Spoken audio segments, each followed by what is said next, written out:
Ainda está aberto. Bom dia, gente. É bom ver que a gente ainda está com as salas lotadas, mesmo no último dia, assim, que está todo mundo já com algumas passagens compradas, né? Então, dá para ver que a gente escolheu bem, assim, as mesas e as pessoas para compor as mesas aqui do nosso seminário. Acho que a gente tem que receber uns bons feedbacks, assim, de todas as mesas. Então, eu acho que esse é um tema também que acaba chamando bastante atenção de bastante pessoa, né? Porque acho que vale a pena a gente sempre falar um pouquinho sobre o que a gente está o que a gente está fazendo para, principalmente para fora, né, da academia. Inclusive é interessante que em 2017 eu tinha escrito um texto que muita gente acha que eu estava fazendo um inventário, assim, uma listagem de iniciativas de divulgação científica da linguística, quando na verdade a minha intenção era só reclamar porque a gente não estava ali, né? E eram pessoas de outras áreas, era biólogo, físico falando de linguística, sabe? E a minha intenção era outra, mas, enfim, que bom, pelo menos tiveram o cuidado de não entenderem que eu só estava reclamando e não exatamente, enfim, e acharam um sentido ali que eu não tinha quando eu escrevi. Mas uma coisa muito legal é que depois disso eu comecei a realmente ver que a gente tem várias iniciativas de divulgação científica da linguística que começaram a aparecer. Então a Branin começou a fazer muito isso também, a gente começou a ver a Jana crescendo também, a Cecília com o Babel Podcast, o Renato estava na editoria da revista Roseta também, que também é da Branin. Então, esse é um dos motivos de a gente ter essas 3 pessoas aqui para essa mesa de divulgação científica, tá? Então, é isso. Fazendo só uma pequena apresentação, falando um pouquinho da importância do tema, e eu vou passar a palavra para o Renato, que vai continuar e apresentar toda a mesa e controlar aqui a nossa mesa redonda. Bom, então, obrigado.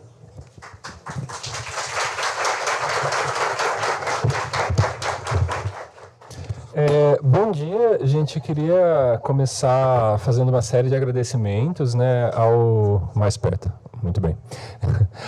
Ao GEL, à Unicamp, enfim, todas as agências que ajudaram, mas principalmente a vocês que estão aqui sentados para ouvir a Jana e a Cecília, né? Como o Thiago adiantou, o tema de divulgação científica em linguística em 2017 ele ainda engatinhava um pouco. Hoje acho que a gente já está numa situação bem melhor, mas ainda precisa de muitas melhorias. E essa mesa sobre divulgação e popularização é um dos tantos incentivos que vão levar a gente a discutir como fazer, por que fazer e o que está sendo feito sobre divulgação científica e linguística. É uma questão muito importante, a gente vê em todos os lugares, é uma questão talvez não de sobrevivência da área, mas certamente de saúde da área, né? Uma área que consegue se divulgar bem e se fazer apresentar para outros campos fora dos especialistas, acho que é uma área bem saudável, que tem sentido de existir. E acho que uma das coisas que a divulgação científica pode fazer em linguística, para além de fazer divulgação científica em linguística, é mostrar que linguística é legal pacas, assim, a gente aprende umas coisas super divertidas, né, assim, no fim das contas a gente consegue falar e interpretar sentenças que a gente nunca ouviu antes, como se fosse a coisa mais natural do mundo, e isso nunca vai deixar de ser fascinante, e acho que às vezes a gente esquece o quanto isso é fascinante, e nas divulgações científicas em linguística, na popularização, a gente pode, entre outras coisas, falar que é um negócio muito legal, sem nenhuma bandeira para mais nada, só porque é legal pacas, assim, então acho que isso vale muito a pena. Então, sem muitas delongas, acho que eu até me alonguei demais já, eu vou fazer uma breve apresentação da Cecília e da Jana, e depois passo a palavra para elas na ordem, primeiro a Cecília, depois a Jana. Assim, não sei se precisava apresentar as duas, mas vai lá. A Cecília fez graduação em Letras, habilitação em Português e Linguística, e é mestre em Linguística pela USP, onde também faz o doutorado. O tema de pesquisa da Cecília é Ecolinguística da Galiza, formas híbridas que emergem em contato entre galego e castelhano. Vocês veem que eu estou meio nervoso, então eu estou lendo aqui. Muito do interesse da Cecília se encontra na relação entre linguagem, cognição e sociedade e questões de glota política. E uma coisa bem interessante entre as várias coisas que a Cecília faz é que ela trabalha como pesquisadora no Centro de Referência do Museu da Língua Portuguesa e participa do laboratório Linguagem, Interação, Cultura e Cognição. Ela também tem um podcast Babel, o Babel Podcast, no qual ela fala sobre língua e diversidade linguística, escreve para o Membrana Linguística e também integra o coletivo Psicórax, de tradução feminista. Para quem já visitou o Museu da Língua Portuguesa, é provável que vocês já tenham visto ou apreciado alguma exposição que teve a participação da Cecília. E isso é um negócio fascinante, é muito legal. Nesse GEL, vocês também podem ver o livro, o dossiê Segundo Seminário Viagens da Língua, Língua e Tecnologias, que também está disponível gratuitamente online, traz uma série de textos super interessantes, alguns deles também sobre divulgação em linguística. Cecília tem como título da fala de hoje a função social da divulgação científica e como a academia pode ajudar ou atrapalhar. Isso é bem legal. Vou brevemente falar da Jana também e aí depois a gente dá continuidade. A Jana, nossa Jana, meu Deus. A Jana eu conheço desde então, eu pensei em começar por aí, mas, né? A Jana fez graduação, mestrado, doutorado em Linguística pela Unicamp. A gente foi contemporâneo aqui um tempo, né? Cumpriu o doutorado de sanduíche na Alemanha. E ela atuou como coordenadora do Núcleo de Cooperação Internacional do Senai, em Salvador.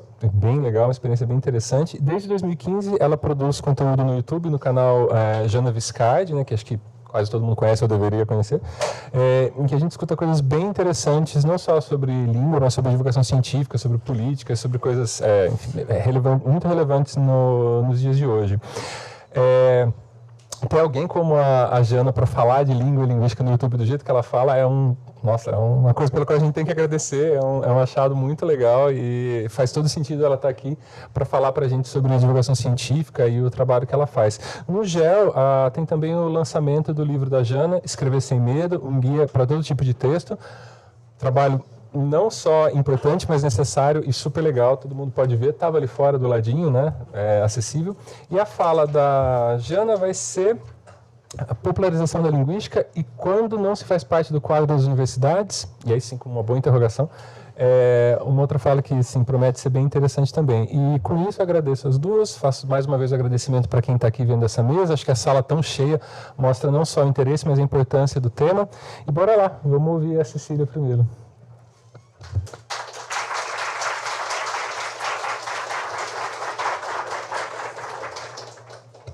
Bom dia, pessoal. Tá bom? Obrigada, Renato, pela abertura. Quero agradecer muito o pessoal do GEL, toda a comissão, o pessoal da tecnologia aqui dando uma força para as semi-analfabetas digitais. O Tiago e a Amanda aqui na interpretação de Libras para a gente. Jana aqui do meu lado, gostoso. E obrigada, pessoal, por estar aqui ouvindo a gente. Eu peguei esse tema, né, porque fico muito incomodado com coisas que ficam alienadas à sociedade, tipo, muito separadas da sociedade. Eu acho que como a gente tem que analisar tudo sempre junto. E até estava pensando, assim, porque eu não estudo divulgação científica, não é um tema de estudo. Eu vivo, eu faço as coisas. Eu sou nego drama, eu não vi o nego drama. E aí fiquei, assim, né, na hora de pensar em pontos, tal, eu pensei no quanto pode ser meio óbvio, né? Eu lembrei de uma parábola, assim, que tem dois peixes jovens nadando lá na água, passa um peixe mais velho, cruza com eles e pergunta: como é que tá a água? Tá boa?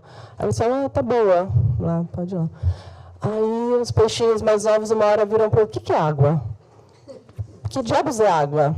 Porque isso, eu penso que tem coisa que está ao nosso redor, que elas são tão dadas, tão presentes, e que elas ficam invisíveis. Às vezes, as coisas mais difíceis a gente enxergar. Então, pensei, vou falar coisas que talvez sejam óbvias, mas que, às vezes, por serem muito óbvias, a gente não para pensar.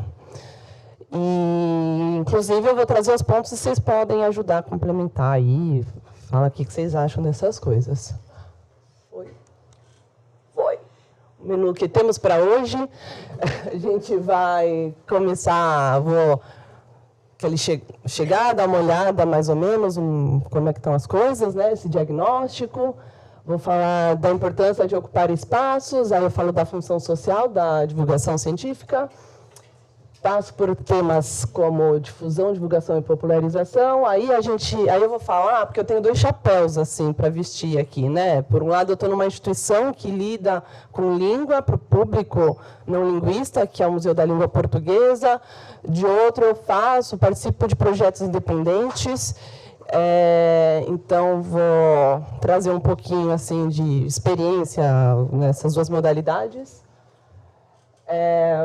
Aí eu vou falar da academia nisso tudo. E como a gente está furando a bolha de fora para dentro. E aí a gente, no final, fecha um novo pacto. Tá. Esse diagnóstico.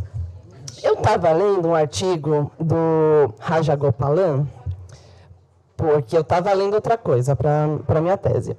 E aí, numa das sessões, ele conta de reações a um projeto de lei que rolou em 2001, do Aldo Rebelo, em que ele propõe proibir estrangeirismos na língua portuguesa. E aí ele traz reações do público e respostas dos linguistas. É um artigo sobre língua e emoção, assim, né? E aí tem esse comentário no chat, uma pessoa, sei lá quem é, fala: eu tenho o grande privilégio de não saber quem é quem na linguística brasileira. Por isso eu estou em posição de julgar seus textos pelo que eles valem, sem ser induzido a pensar que eles contêm doses de enorme sabedoria, apenas que têm assinatura de X, Y ou Z. Dos estudiosos que você cita, até agora só li pura bobagem, aqui nessa sala de chat e em outros lugares. Não estou impressionado por seus nomes nem seus PhDs. Esse é o grande privilégio dos cidadãos ordinários que não ligam a mínima para a academia. Então, eu li assim, gente, o que eu fiz contra você, cara? Porra. Foi mal aí. E aí ele traz algumas...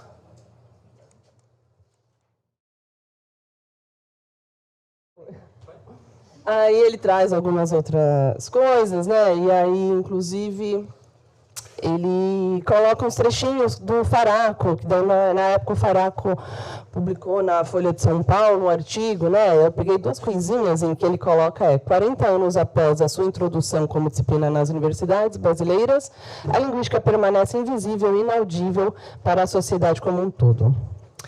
E aí ele fala: aos linguistas coloca-se o desafio de trabalharem essas questões todas como questões fundamentalmente políticas e de buscarem meios para projetar sua voz, contribuindo assim para a instauração de uma necessária guerra cultural entre os discursos que dizem a língua no Brasil. Isso é 2001. E a gente ainda... não está fácil. Então é isso, né? Existe um discurso também de afastamento das conversas sobre ciência no geral. Mais para frente a gente vai ver que não é toda a ciência também. Ninguém questiona a lei da gravidade ainda. Mas e por que isso, né? Por que a gente está visto? Por que essas pessoas, nós somos vistas como tão distantes às vezes, né, da sociedade, ou como não tem importância? E aí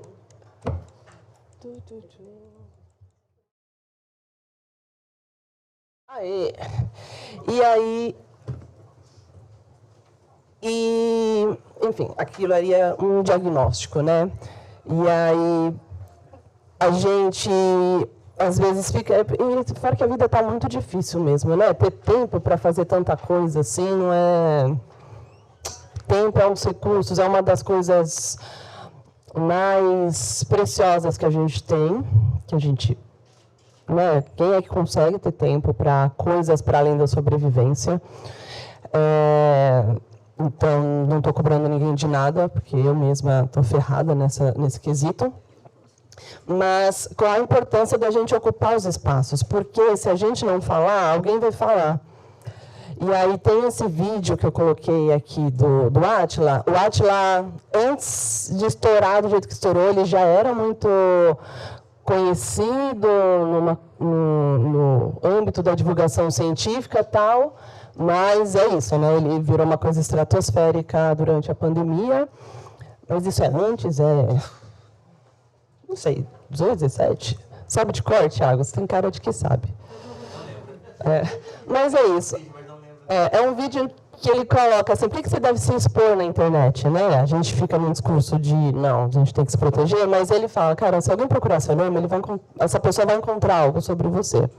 Se você fizer coisas e deixar elas públicas, as pessoas vão encontrar essas coisas também, não só sua vida, seu CPF, sei lá. Então, pegar isso como mote, assim, a gente ocupando, falando, é importante. Um dos papéis da divulgação científica para a gente é isso, que a gente esteja falando segundo os nossos critérios também. E tem um vídeo também, tipo um TED, com a Natália Pasternak, em que ela mostra toda uma história de marca de shampoo que fala que vai mudar o DNA do cabelo. E que, enfim, e aí, para mostrar, cara, as pessoas, elas acreditam que elas vão comprar um shampoo que vai mudar o DNA do cabelo.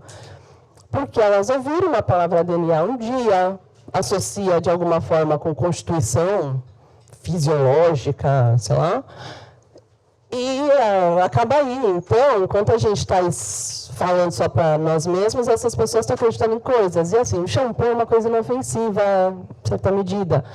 Mas as coisas podem escalar e a gente pode chegar em situações de morte, né, mesmo.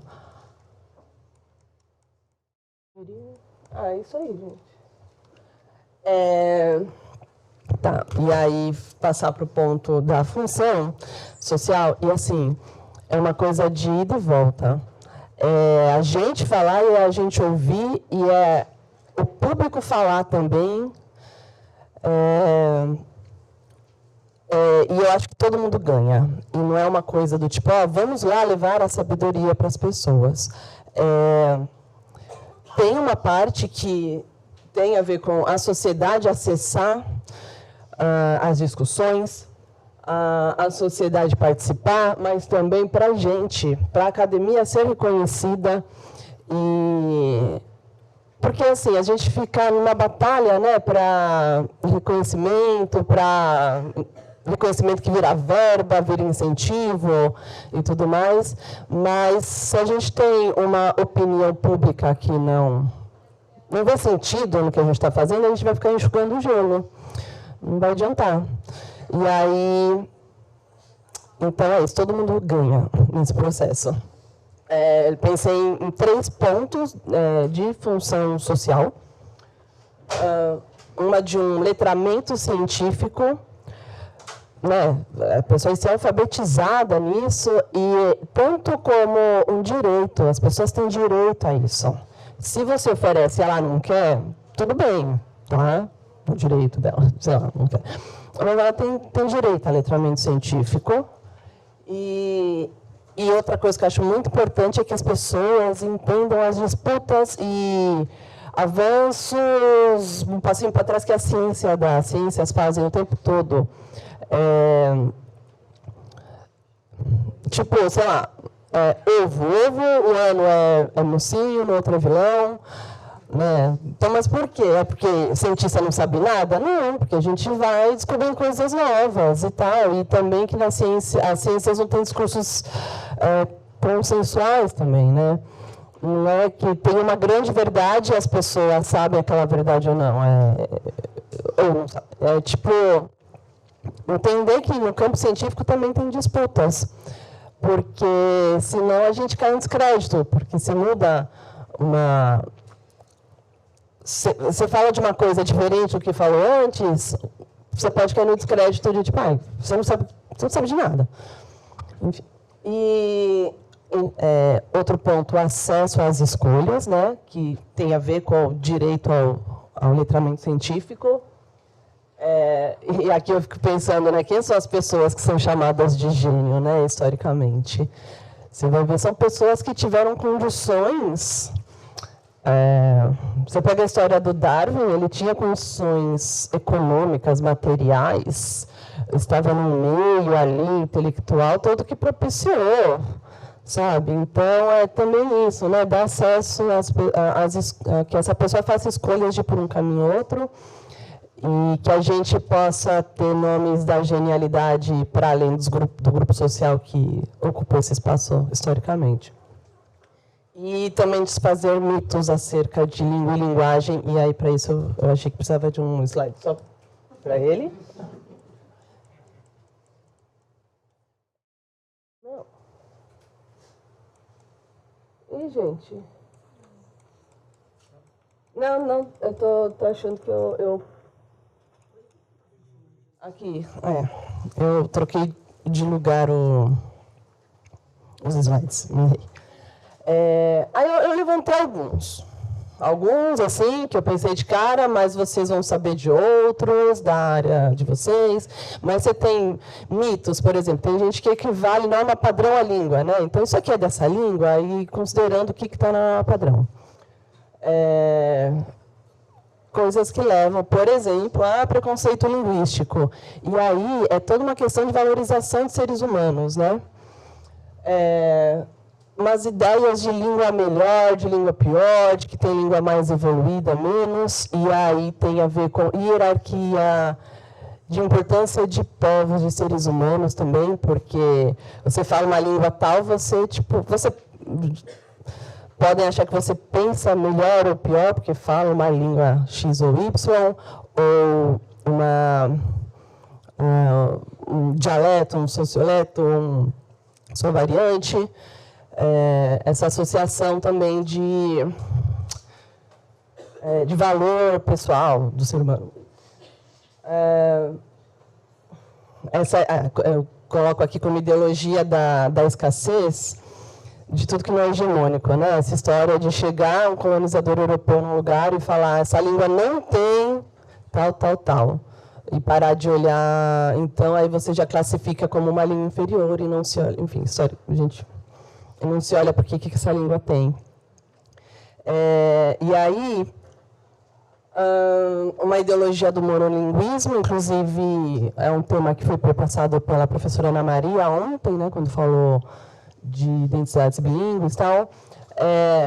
A gente, por exemplo, no Brasil, com mais de 200 línguas e ainda uma ideologia de país monolíngue, e aí você apaga a história, a vivência de povos que estavam aqui muito antes, e aí ou você não reconhece por que as pessoas... Enfim, eu acho que isso tem implicações também no ensino. Essa coisa do essencialismo também, porque esse é um tema que eu pesquiso um pouquinho, eu quis trazer. Essa associação de que você é uma coisa, que essa coisa do essencialismo aqui, da identidade linguística, é quando se associa uma língua, um povo, uma etnia com um território, com uma cultura, com uma língua, e aí você apaga tudo que não é homogêneo, é inválido. Enfim. E aí, pensando, né, desfazendo esses mitos com formas, consequências, né? Por exemplo, como reconhecer a diversidade linguística em si é um dos passos que a gente tem para o reconhecimento da diversidade no geral, porque a partir do momento que você sabe que as pessoas falam de forma diferente, que você tem convivência entre línguas, a gente vai, digamos, se acostumando com o diverso. E isso acho que ajuda a lidar com o diverso em outros âmbitos também, para além do linguístico. Tem toda uma discussão também, né, sobre direitos linguísticos, que passa por questões de políticas linguísticas e direito da pessoa a viver na própria língua. E deixei também aqui o direito à escrita, né? Quem é que pode escrever? Enfim, é um debate que se faz hoje e tal, e quem se sente autorizado a escrever? Então, se você não fala, a sua língua não está próxima daquilo que é reconhecido como a boa língua, você não pode escrever?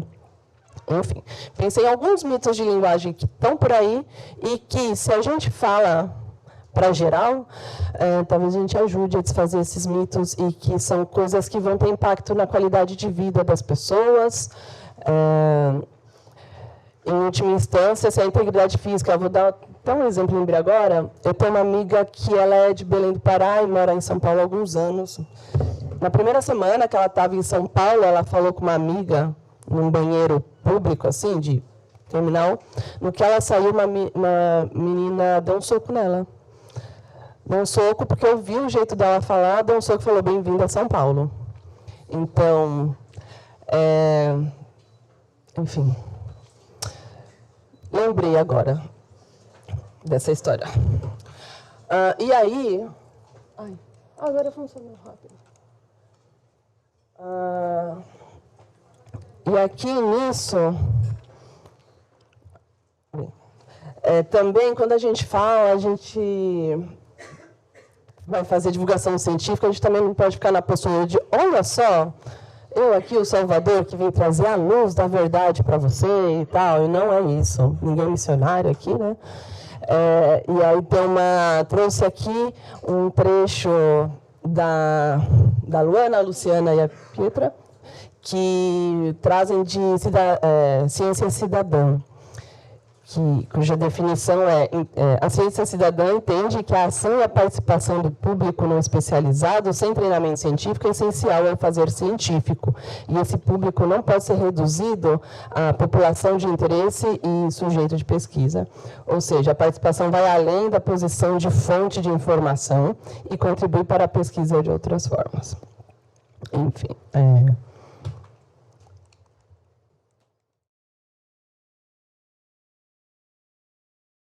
aí para esse ponto. E aqui, nesse ponto, gente, eu só trouxe... Esse aqui é rapidinho. Conversa que eu já tive com o Thiago também, aprendi bastante com ele, né? A gente também se confunde muito. A gente é muito incentivado a falar entre os pares, né? A falar da nossa pesquisa, mas entre os nossos. A gente, às vezes, quer parecer muito inteligente entre os nossos, tal, vai no fluxo do jargão, e se esquece de como falar das mesmas coisas, só que sem ser no jargão, né? E aí tem muita gente que, porque está falando sobre o que faz para outras pessoas, às vezes acha que está fazendo divulgação científica, mas não está, porque está falando com quem sobre isso, né? E com qual linguagem, né? Aí tem diferença entre falar entre os pares, algo que seria mais uma difusão, uma comunicação científica. Tem diferença você falar em gente que não é específico da área, mas são pessoas que têm uma formação, um letramento científico e são curiosos. Língua, então, gente, um monte de gente... Enfim, tem coisas que eu faço que tem gente da matemática que acompanha, da filosofia, enfim, da odontologia, já vi. Então, tem essas pessoas que já estão predispostas, tal, né, a falar disso. Mas também a gente tem que, como falar de quem não está nesse ambiente e como incluir essas pessoas nesse processo também. E aí eu não vou dar uma definição específica, mas saibam que essas coisas são diferentes. Divulgação, difusão, popularização. E eu acho que a gente está no caminho, inclusive, de teorização disso. Está no processo, que a gente ainda não tem uma coisa... né? Então, façam aí. Ana está fazendo? Ana Medeiros, conheci hoje o trabalho dela. E aí eu trouxe aqui uns artigos, umas referências, né, Bueno e Baronas, que estão falando de forma sistematizada sobre divulgação científica, sobre esses conceitos, tal. Baronas fala mais especificamente da linguística. E aqui eu trouxe uns nomes de pessoas de quem eu já vi coisas, materiais sendo publicados de reflexão. O Victor Hochsprung, que é bem conhecido, e que ele está no doutorado trabalhando... pegando a divulgação científica da linguística como objeto de pesquisa, inclusive, aí que coloquei os nomes da Luana, da Luciana e da Pietra também, que eu citei agora há pouco, tal, são pessoas que estão também fazendo e teorizando ao mesmo tempo, assim, sabe? É doideira. E aí, tá. Vamos lá, falar de 2 chapéus que eu uso atualmente. Dessas coisas. Eu pensei assim, né? É algo que eu já tinha pensado antes de qual é o forte de cada uma dessas versões, com divulgação, popularização, não sei como eu vou chamar isso. É inegável que, com uma instituição, você tem acesso a uma estrutura que você não tem sozinha, né? Então, você ter na instituição, você está institucionalizada, você tem um tempo que ele é feito para isso.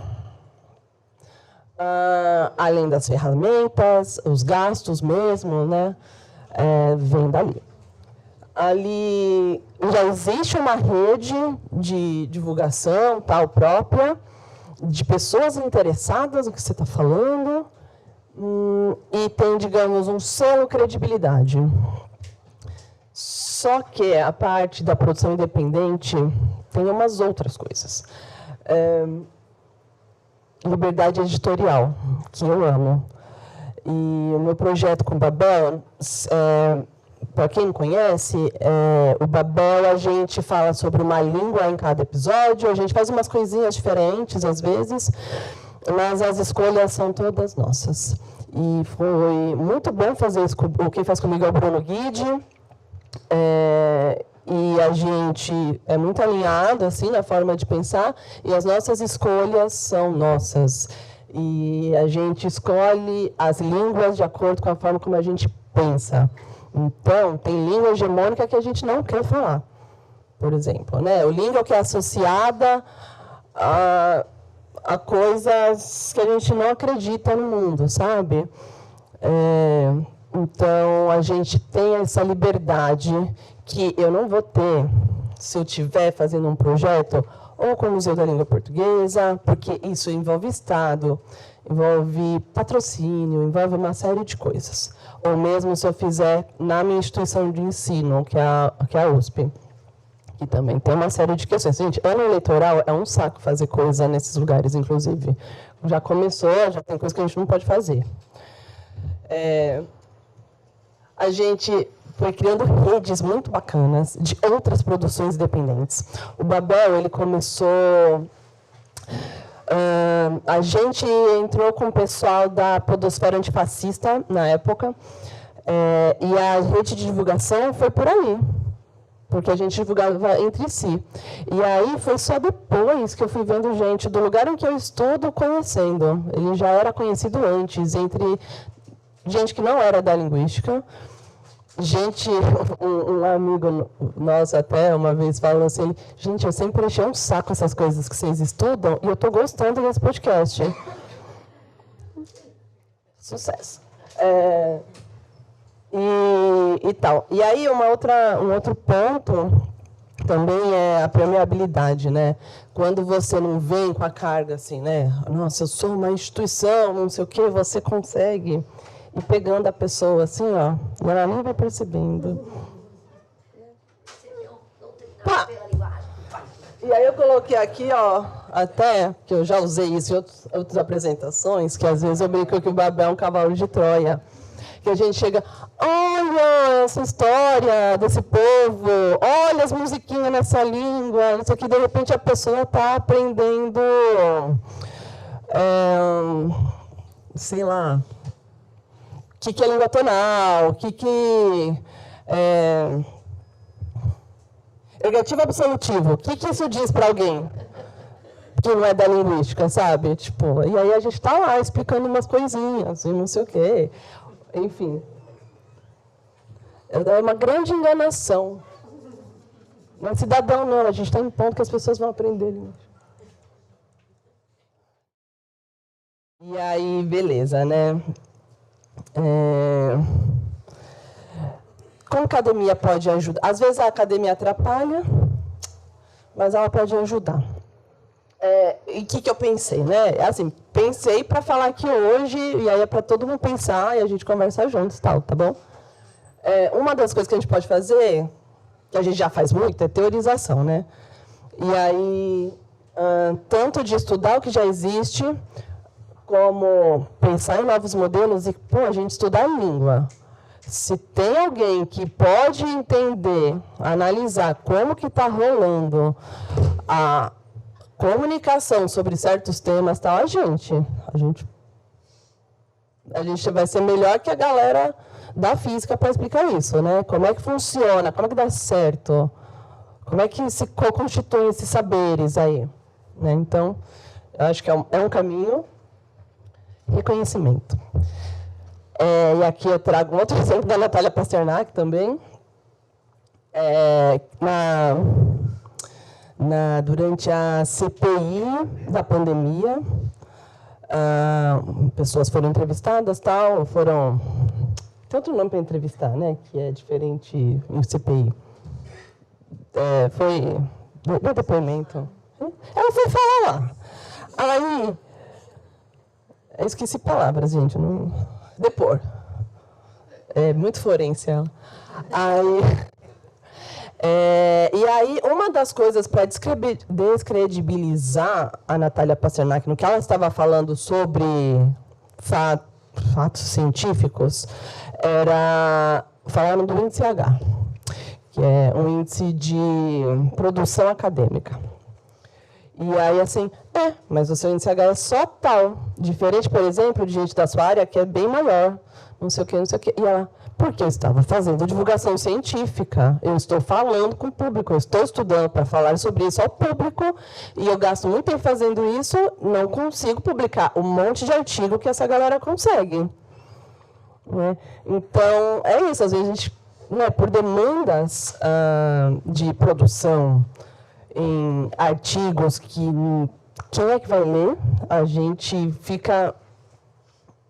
não dá tempo de falar para os outros, para o público geral. Então, algum reconhecimento da academia, dos meios científicos para a divulgação científica, contribuiria para o fortalecimento da divulgação científica da linguística. Então,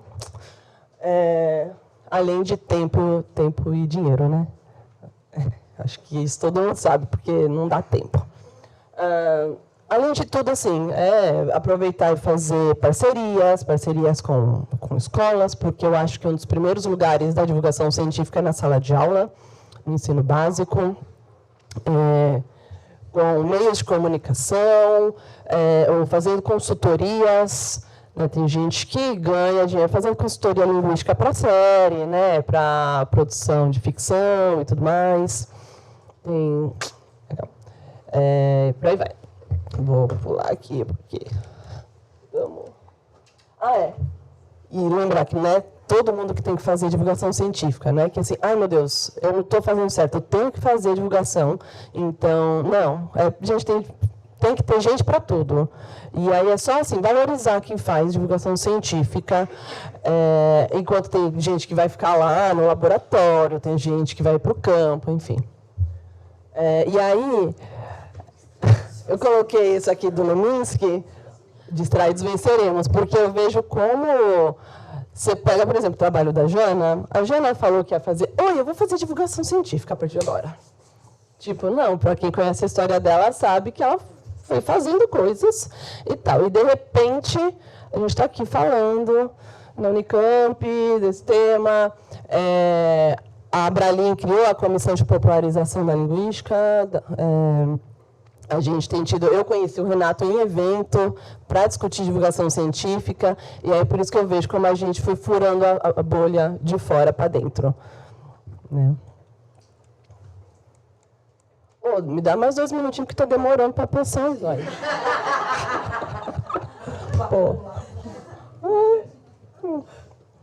E, enfim, aí eu vou falar o que eu chamei de novo pacto.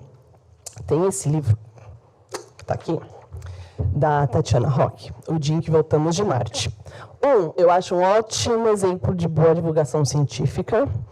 A Tatiana Rock, ela é da matemática e ela vai fazendo como uma história da ciência. Ela pega como ponto de partida o Renascimento para o Iluminismo. Você vai entendendo bases históricas e formas de pensar o mundo relacionadas à forma que se concebe o que é ciência. por esse caminho. Começa, o primeiro capítulo é meio que uma fofoca do D'Alembert, meio sobre a paternidade do D'Alembert. Tipo, você já fica, eu quero ler, claro. É uma fofoca. Mas aí ela vai passando, assim, né? A forma que foi pensando em ciência e tal. E que eu acho muito bacana como ela faz para mostrar por que deu errado umas coisas. E ela pega muito a questão da sobrevivência do planeta. Ela fala do discurso negacionista, da crise climática, vai entendendo ali. E tem umas reflexões que eu acho que são super válidas para a gente também, de como o fato de pensar que ciência é uma coisa neutra. Primeiro que aí explica por que começaram a falar que ciência era neutra. E de falar, não, a gente não tem nada a ver com posicionamento político, não sei o quê. Isso, inclusive, atrapalhou, porque a população vai vendo coisas que são claramente de uso político e vai falar, vocês estão falando que não é político? E as pessoas a gente vai ficando descredibilizada, né? Então, ela coloca como ponto, sugestão, proposta, voltar a politizar. E deixar bem claro que estamos falando de um lugar no mundo. E, enfim, aí ela traz isso de como nem toda a ciência está na berlinda. E eu vou citar trechos que eu achei bem bacanas. Desse historiador da ciência, Steven Chapin, esse cara sugere que não existe uma crise de verdade, sim uma crise do conhecimento social. Isso é, a sociedade está com dificuldade para discernir o conhecimento científico confiável, reconhecer quem sabe e quem não sabe, quem é e quem não é confiável, que instituições produzem um saber genuíno e sem interesses comerciais. Não é nenhuma, né? Eu vou dar uma resposta para a galera que é nenhuma. Porque algum interesse tem, nem que seja um dia acabar com a propriedade privada. Ai. Meu Deus. Volta. É minha referência. Isso. Inclusive, ela fala como fatos não bastam. Não é só a gente chegar e falar, gente, é isso. Não adianta, porque você vê o que aconteceu, por exemplo, na pandemia. Não era só falar, olha, as pessoas morrem, as pessoas ficam com sérias sequelas. Não é só uma questão de fato, né? E aí também tem essa coisa a gente tem que fazer junto, todo mundo faz parte desse ecossistema. Né? E aí, última citação em vez de supor que um déficit cognitivo ou educacional explique o baixo engajamento do público, falta envolver mais gente nas decisões. A população deve ter mais espaço para expressar e debater suas inquietações, não ser vista como alvo de persuasão de experts. Para fechar aqui, porque eu devo ter esgotado o tempo. Referências, enfim. Galera que foi aparecendo aqui ao longo do caminho. Eu quero agradecer e eu coloquei esse trecho do Antônio Machado, porque eu acho que é isso que a gente está fazendo. A gente está construindo o caminho enquanto anda nele, e é assim que as coisas são feitas. A gente está fazendo e teorizando, e fazendo, e é assim que a gente vai junto, tá bom? Obrigada.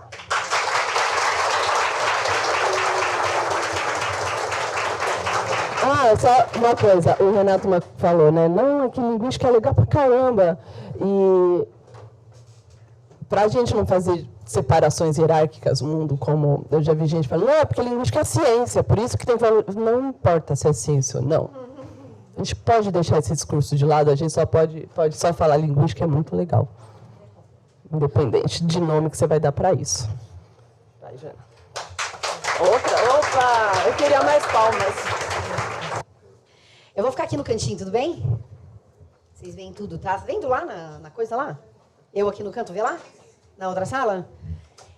Primeiro eu queria agradecer demais. Eu tô muito feliz. Eu já chorei essa semana aqui nesse gel. Meu Deus do céu. Eu tô muito emocionada mesmo. Então, em primeiro lugar, eu quero agradecer a Daiane, ao Thiago, a Lívia, que foram muito generosos em me fazer o convite. E fizeram um convite dizendo, Jana, vem, fica a semana. E eu vim, fiquei a semana e foi maravilhoso para mim. Eu estudei aqui, então é uma honra para mim estar de volta nesse outro lugar, compartilhando as coisas que eu faço como a Letícia falou... A Letícia, completamente louca. Como a Cecília falou... Desculpem. A relação já deu aqui uma esfriada, o clima pesou. Como a Cecília falou, quando eu comecei a fazer o que eu faço hoje, que foi em dezembro de 2015, esse ano faz 9 anos que eu produzo conteúdo nas redes sociais, eu não tinha nenhuma ambição de ser chamada de divulgadora científica da linguística. Eu demorei muitos anos, inclusive, para dizer isso. Se você entrar nas minhas redes, você não vai me ver dizendo isso, porque eu acho essa uma imensa responsabilidade. Ainda é difícil lidar com esse...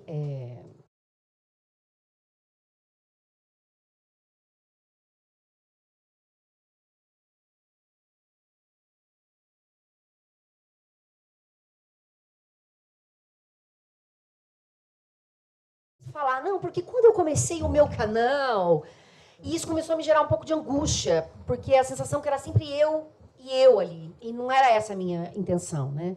Eu entendo que as pessoas também me convidam para entender essa história, mas hoje eu decidi fazer um recorte, porque, puxando também o gancho com a Cecília, ela falou sobre essa questão do de dentro para fora, e isso é uma questão para mim, sempre foi. E eu tenho uma grande amiga, eu falo para ela, não, mas eu tô fora. Ela fala, você tá fora da onde, pelo amor de Deus, que toda hora você está numa universidade falando alguma coisa. Eu falei, eu sei, mas eu não sou uma professora de universidade. Isnaísa, pelo amor de Deus, não enche o saco, vai lá, fala um negócio, não fica com esse negócio de dentro e fora. Então, eu, em alguns momentos, senti uma espécie de inadequação, é como se eu não soubesse bem qual era o meu lugar nisso tudo, porque eu não sabia se eu era mesmo uma divulgadora científica, e não estou dentro, mas estou fora, e sei lá, tudo isso, né? Então, hoje eu vou fazer um recorte que é para pensar um pouco como é que vive alguém que está fora e que faz isso da vida. Quando eu comecei, eu queria, na verdade, fazer uma outra coisa. Eu queria falar sobre questões de linguagem nas redes sociais para que isso me levasse a um outro lugar, que é produzir cursos, palestras, workshops em empresas. Eu tinha acabado de sair do Senai Cimatec, um lugar onde eu trabalhei por 3 anos e meio, foi incrível. Eu decidi sair e eu decidi montar o canal um pouco nessa vibe. Mas qual é a questão? Eu fui formada aqui no IEL e pessoas que são aqui do IEL, e não é para fazer, porque só na minha faculdade, não é isso, mas eu tive um tipo de formação que me transformou muito. Eu entrei muito nova na universidade e não sabia, eu queria muito estudar, meus pais não puderam e eu pude. Então, eu fui muito transformada pelas reflexões sobre linguagem.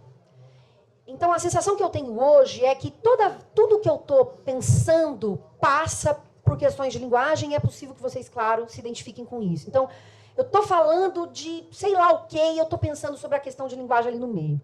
Então, o meu canal, ele inevitavelmente foi virando essa coisa que ele é hoje, nos diferentes espaços, porque eu estou sempre olhando para a questão de linguagem ali, em qualquer coisa que eu vejo, né? Mas eu quero começar, agora que eu vou começar efetivamente, contando uma história. Em 2019... Não está funcionando, bicho. Pronto. Em 2019, eu recebi este e-mail. Oi, Jana. Meu nome é Tsan e gostaria de dividir uma grande novidade da marca X com você. A marca irá lançar em breve uma nova linha de produtos para o cabelo. E nós gostaríamos que você recebesse em primeira mão. Assim como a gente, você acredita e fala sobre beleza real. Entende a importância da autoestima e de se sentir bem com seus cabelos. Sempre. Certo, certo. Para te mandar essa novidade, aí endereço e tal, nós também queremos te mandar conteúdos exclusivos. Mas pode ficar tranquila, só coisa legal, nada de spam. Você teria interesse em receber? Por favor, mantenha a Tchananã na cópia dos e-mails. Qualquer dúvida, estou à disposição. Fazia 4 anos que eu produzia, 3 anos e meio que eu produzia conteúdo para a internet. Isso é muito importante. A ideia de que, se você começa a produzir conteúdo para a internet, e veja, eu estou falando de produção de conteúdo para a internet, eu não estou falando de divulgação científica, que são coisas que se conversam, é evidente, né? Quando você produz conteúdo para a internet, as pessoas vão dizer 2 coisas. Primeiro, assim, todo guru, olha, o negócio é o seguinte, você começa, mas você desenvolve, vai. Você fica assim, coisa de alguns anos, e aí você vai construir o seu reconhecimento. Você vai ser uma autoridade. Depois vem a segunda etapa. Em tendo construído a sua autoridade, você ganhará dinheiro e se tornará a Felipe Neto da linguística. É um pouco assim que a coisa funciona. Então, isso aqui seria o resultado do meu sucesso. Eu gostaria de deixar aqui o registro para você sair divulgando por aí. Depois de 3 anos de produção de conteúdo na internet de graça, recebi este negócio aqui. Aí eu fui lá, claro, obrigada. Cabelo real, beleza real. Só porque eu não faço botox? Não entendi. Maravilha. Várias comunicações e tal. Veio uma outra mensagem, né? Depois de algumas conversas, eu recebi os produtos. Oi, fulana, tudo jóia? Escrevo para agradecer o envio da linha de produtos da marca X. Ainda não tive a oportunidade de testar, mas os itens chegaram na quarta-feira. Um abraço, tenha um ótimo final de semana. Isso aqui é um simples e-mail, mas é uma estratégia. Quando uma marca me manda um produto, o que ela quer que eu faça? Que eu vá nos meus stories e diga, se os meus cabelos hoje estão bonitos, é porque eu ganhei de presente esta semana este maravilhoso kit de produtos para cabelos grisalhos. É um pouco assim. E aí tem uma questão aqui para quem produz conteúdo na internet. Porque ela foi notada pela marca. E ela quer manter essa relação. A gente vive numa lógica de um possível futuro. O presente é um produto de graça. O possível futuro é, quem sabe eles não me contratam por uma propaganda? E daí vem o quê? O dinheiro com o qual eu vou viver. Então, tem essa coisinha que você não sabe bem o que você faz quando você recebe a coisa em casa. As pessoas não sabem se elas tiram uma foto, agradecem publicamente, se mandam um e-mail. Nesse caso, era uma marca muito grande, eu decidi mandar só um e-mail. E aí o retorno foi maravilhoso, que foi, oi, Jana, que bom que os produtos chegaram direitinho. Quando testar, não deixa de compartilhar com a gente. Só que o agente aqui é muito específico, porque não é no e-mail. Sabe por quê? Porque tá no implícito ali, ó. Com a gente usando a hashtag DateYou e marcar a @. Ela não queria que eu dissesse como é que tinha sido no meu belíssimo cabelo o uso do produto por e-mail. Era para eu ir lá nas minhas redes sociais, dizer o que eu achei. Esse review é super importante pra gente. É o cacete. Desculpa, eu não vou falar palavrão mesmo. Em breve vamos te enviar uma nova surpresa com um desafio.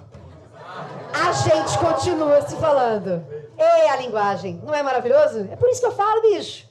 Tem que olhar tudo com linguagem, porque é um desafio. O que era o desafio? Eles criaram um grupo de WhatsApp com umas 300 pessoas e começaram a dizer, você recebeu o kit no dia 1, poste. E aí tinha uma regra lá do que tinha que postar no dia 1. No dia 3, poste. Isso para uma marca é muito barato. A única coisa que ela tem que fazer é te mandar o produto. E o que ela vai ganhar de volta é propaganda de graça.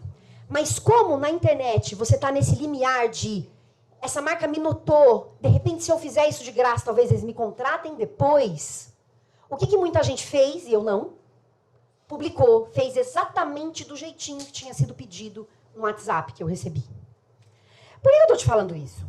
Porque a vida na internet é as pessoas dizerem assim para você. Isso é a fala desse cara, que é o Jason Fry, num artigo de Cohen e Corrigan, sei lá como é que fala o nome deles, em que eles estão falando sobre uma coisa que se chama Hope Labor.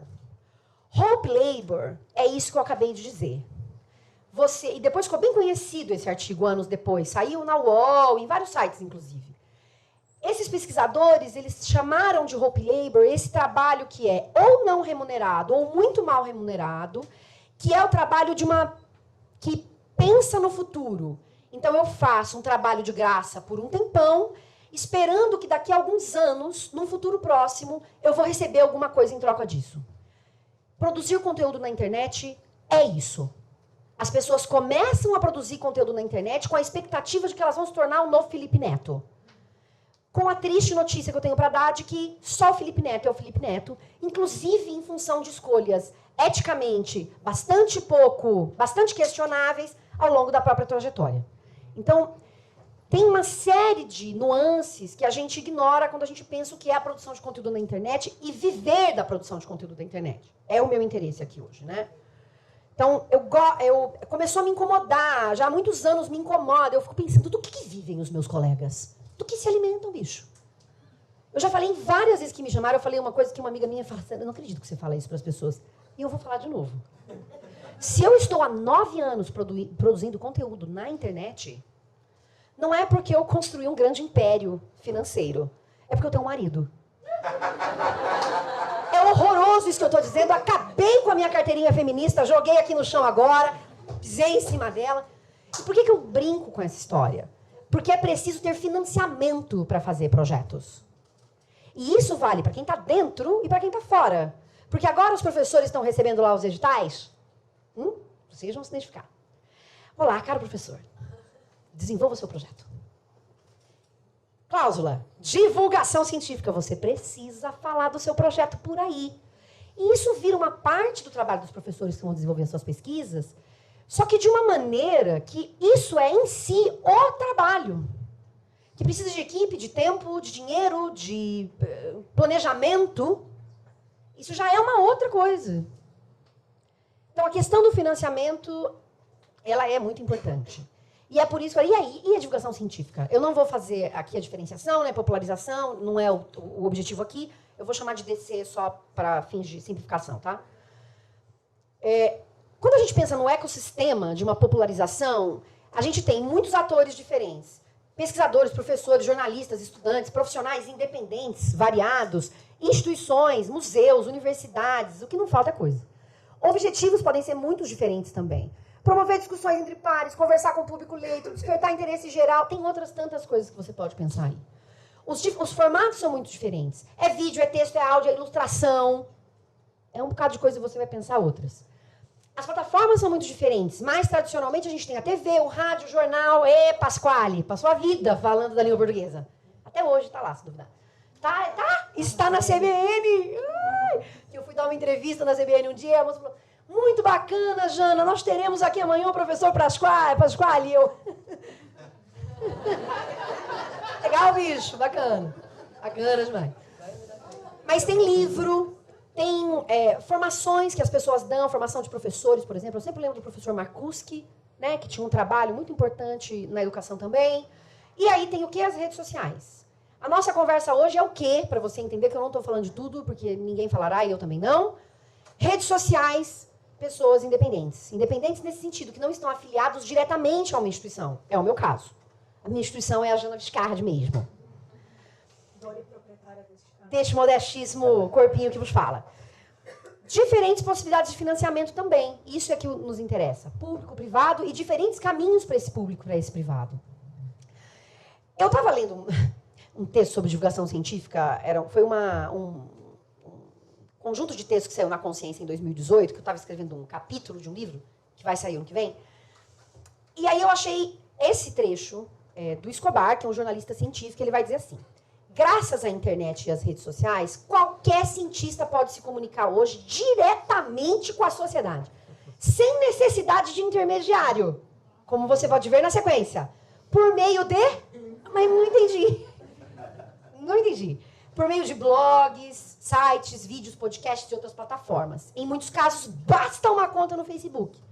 Não é o tema da conversa aqui hoje, mas está aí um intermédio. Você tem que pensar no algoritmo. A liberdade editorial, então, vai ter um limite nesse sentido, inevitavelmente.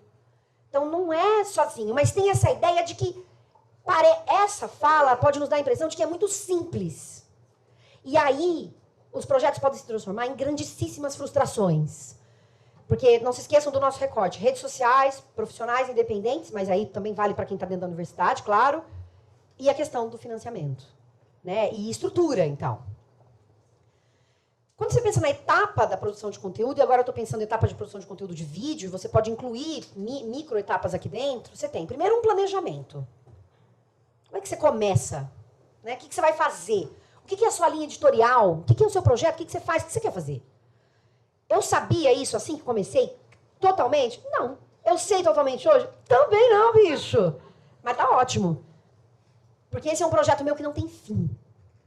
Eu estou numa fase com um pouquinho de dificuldade, mas eu não vejo fim para ele. Eu quero continuar lá. Tem a definição, então, de um tema. Um vídeo. Vou fazer um vídeo. Eu defino qual o tema. Eu estudo o tema. Eu roteirizo o tema. Essas coisas não são necessariamente uma depoisinho da outra, tá? Eu organizo equipamentos e cenário. Todo mundo diz assim, outro lugar comum. Bacana demais. Porque você pega qualquer câmera lá, você grava e pronto. Lembra do Whindersson? Todo mundo mundo vai falar do Whindersson, bicho. O Whindersson fazia um conteúdo muito específico. Humor, absolutamente informal. E você achava que ele só pegou a câmera e gravou. Mas isso é mentira. Ele não pega a câmera e grava. Ele pensa esses temas, discute com a equipe. Tudo isso a gente não vê. E aí a pessoa vem e diz, é fácil, bicho. Você é intermediário, você vai lá e tem. Não tem TEI, gente. Tem tudo isso aqui, ó. A própria organização dos equipamentos. Tem dia, gente, que estou há 9 anos produzindo conteúdo na internet, eu entro lá na salinha onde eu gravo hoje, eu falo, bacana. Tem que ajeitar de novo essa câmera. Eu já faço isso há anos. E tem dia que eu ainda falo, putz, ainda não acertei esse negócio direito. Aí tem que ajustar isso e aquilo. Faço sozinha. Tem equipe. Ai, bacana, 25 pessoas já atuando, tem agora a pessoa que divulga. Não, isso aqui é uma pessoa só. Aí ela grava, né, a pessoa, que no caso aqui sou eu mesmo. Aí ela edita, posta. Não é só postar. Você tem que pensar na capa, no título, na legenda, na descrição do vídeo. E a pessoa que trabalha com isso o tempo inteiro, eu já fui assistir palestras em eventos de youtubers, assim, que a pessoa diz assim, eu tô ótima. A pessoa tava assim, ó. Eu tô ótima, é bacana demais trabalhar com a produção de conteúdo. Toda vez que eu posto um vídeo, eu fico 40 minutos checando as estatísticas.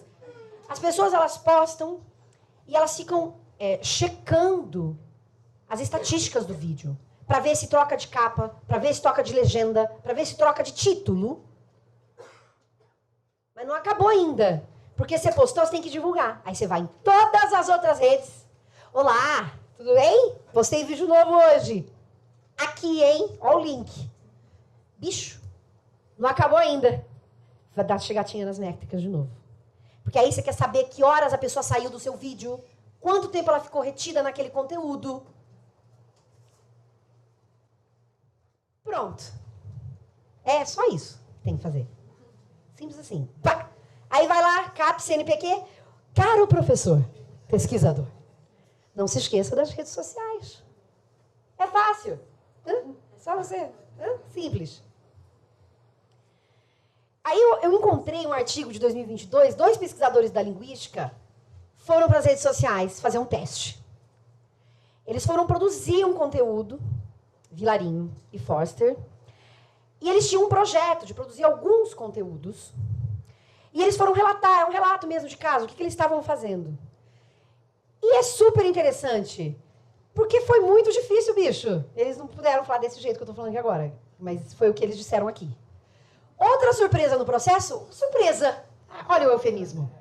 Outra surpresa no processo foi o tempo demandado para a gravação. Apesar de os vídeos terem apenas cerca de 7 minutos, a gravação quadro a quadro, que resulta no stop motion, porque eles não queriam o rosto deles aparecendo. Não é o meu caso. O meu canal é o meu nome, não tinha imaginação. Sou eu botando a minha cara ali. Então isso já torna as coisas um pouco mais fáceis para mim hoje. Quando eu comecei, um vídeo de 10 minutos eu gravava 1 hora. E voltava. A câmera não tinha o flip, que é um negócio que você se vê gravando. Então eu estava gravando sem saber se a minha cara estava torta, se estava focado, se tinha som. Hoje em dia não é mais assim. Hoje em dia um vídeo de 12, faz 9 anos, não esqueça disso. Um vídeo de 12, eu gravo 14 minutos no máximo. Porque eu já estou acostumada. Eu faço isso há muito tempo. E aí aqui, observe que não tem milagre. Do mesmo jeito que a gente aprende a fazer pesquisa, do jeito que a gente aprende o que é a linguística, a gente aprende a escrever um artigo acadêmico, os diferentes gêneros textuais que a gente encontra na universidade, que a gente precisa aprendê-los, conhecê-los, reconhecê-los, vale também para esses gêneros de vídeo. É a mesma coisa. Quando eu comecei, eu entrava no YouTube, no Instagram, tinha essa coisa de fazer o stories. Nossa. Eu usava filtro. Era uma carona assim grande. Que eu usava esse filtro. Usei por anos. Porque eu me achava ridícula. Aí eu via as pessoas, oi, tudo bem? Hoje nós estamos aqui. Eu falava, o que ela está fazendo? Hoje em dia eu já não tenho mais essa questão. Pois muito que bem. O vídeo era de 7 minutos a gravação. Quadro a quadro resulta no stop motion, requer horas de gravação. Ao todo, é possível estimar que cada vídeo tenha levado cerca de 18 horas de gravação, em geral, divididas em 2 ou 3 sessões em diferentes dias. 18 horas de gravação. O vídeo não está pronto, viu? Porque o vídeo vai ter 7 minutos.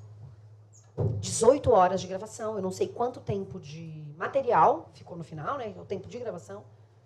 Então, é disso que a gente está falando, quando a gente está falando de produção de conteúdo, né? Então, quando você pensa assim, quais são as perguntas que você faz para ter um projeto de DC? Quantas são as pessoas que estão envolvidas nesse projeto? E aí, vou para esse lugar que a Cecília trouxe. Institucionalizado ou não institucionalizado. Você está dentro de uma universidade, você tem um grupo de pesquisa que uma parte do grupo vai ser direcionada para fazer isso. Eu sei que não é óbvio, eu sei que não é assim. Mas você vai ter pessoas direcionadas a fazer esse trabalho? Pronto, você já tem um recurso, tem as pessoas, você capacita essas pessoas e manda bala. Só que se você tem um projeto independente, que você começa sozinha, você não vai ter nada. Assim, quantas pessoas? Uma. Qual a capacitação das pessoas envolvidas? Em andamento. Meu primeiro vídeo, e que também é assim, para quem está com o projeto da universidade. Meu primeiro vídeo eu decidi numa noite, 3 dias depois eu postei. Eu passei 2 dias estudando, pessoas jovens, que diziam como gravar, como editar, com as coisas que eu tinha em casa.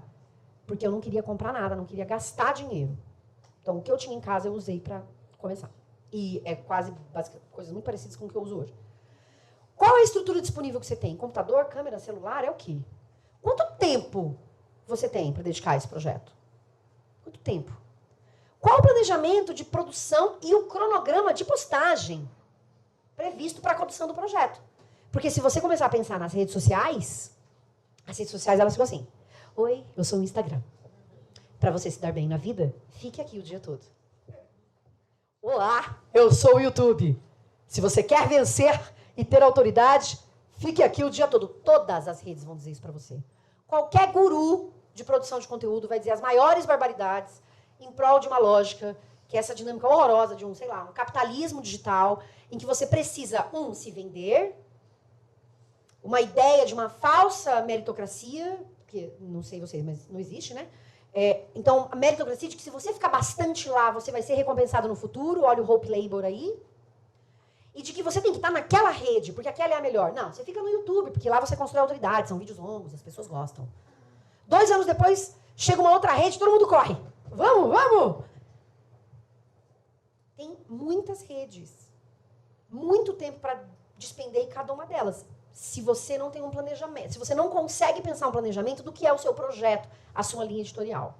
E isso é difícil de fazer. A gente muitas vezes aprende fazendo, viu, gente? Então, eu estou trazendo esses elementos, mas para... Eu não sei se está parecendo tudo muito óbvio, sabe? Meio tontão para vocês. Mas é porque eu acho importante a gente entender os limites da nossa atuação, o que é essa atuação, e como ela é construída nas redes. Eu me lembro que eu tinha a sensação de que eu via lá um vídeo do Felipe Neto, que tinha milhões de visualizações, parecia tão óbvio. Eu nunca tive em um vídeo, eu acho que eu não tenho, em toda a minha produção, o que, sei lá, o Felipe Neto tem 3 vídeos. Eu jamais terei. Mas porque eu não posso ter o Felipe Neto, não sei se vocês sabem quem é, ele é um produtor de conteúdo de muitos anos na internet, é o maior produtor de conteúdo brasileiro. Ele é do entretenimento, homem, branco, que falou muita porcaria na internet, cresceu assim, e que consolidou esse lugar, e é alguém que tem múltiplos negócios hoje. Não é alguém que vive só da internet. E que anos atrás, eu lembro que teve uma mudança no algoritmo importante, e que os youtubers maiores foram falar dos problemas de monetização, que é o que a gente vai falar agora. E ele foi lá reclamar, e ele por vídeo ganhava quase $1.000. Eu demorei 3 anos, mesmo período da marca entrando em contato comigo, olha só o sucesso.